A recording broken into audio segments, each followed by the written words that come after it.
Welcome to our Civil War II video series here on Zero Issue Comics. My name is Josh, and in this video I'm going to be recapping Civil War II X-Men issue number 1.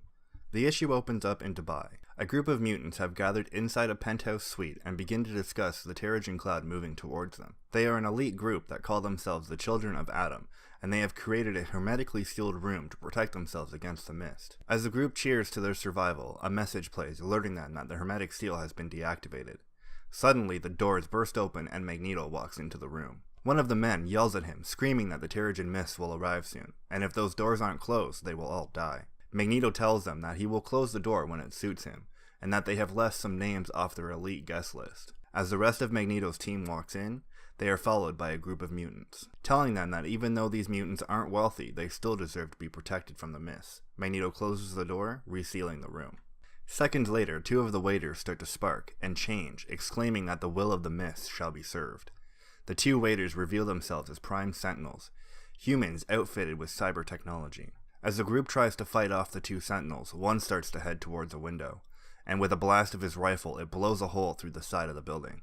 With that, Magneto commands the team to grab the mutants they brought with them, and the team dives out of the window. As the team starts to descend towards the ground, something starts to push back the mist, and from out of nowhere, Storm and her team of X-Men appear to offer some much-needed assistance. As the two groups of X-Men start to battle the Sentinels, Magik tells the team to get all of the other mutants to her so she can teleport them somewhere safe. After a few minutes of fighting, Storm has successfully pushed the Terrigen Cloud away from land and out towards the sea. Sabretooth tells Logan that he was right, that they were lucky that they showed up. But Monet speaks up and exclaims that luck had nothing to do with it, that during the fight she picked up something from their surface thoughts, and she found that they had some sort of advance warning from the Inhumans. Not at all happy to hear this, Magneto demands that Oro explain herself. He yells at her, questioning why they are working with the Inhumans while they are fighting a war against this mist, and the sterilization and possible termination of the mutant kind.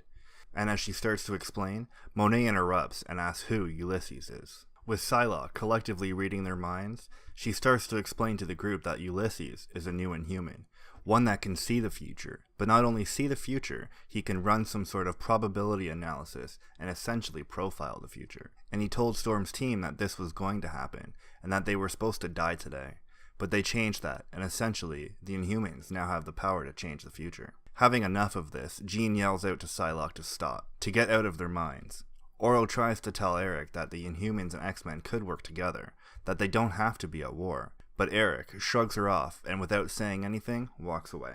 Later, back at Magneto's war room in the Savage Land, Eric starts to explain that they need to do something, that now the Inhumans can predict and change the future, and now with that ability they will use it against the mutants. Suddenly, a cloud of purple smoke appears, and from it, Nightcrawler is sitting in front of them. Concerned that Nightcrawler is here to convince them not to do anything rash, Eric confronts him, but Nightcrawler stops him. He tells him that he misunderstands. Storm didn't send him. He is here on his own, because he thinks Magneto is right.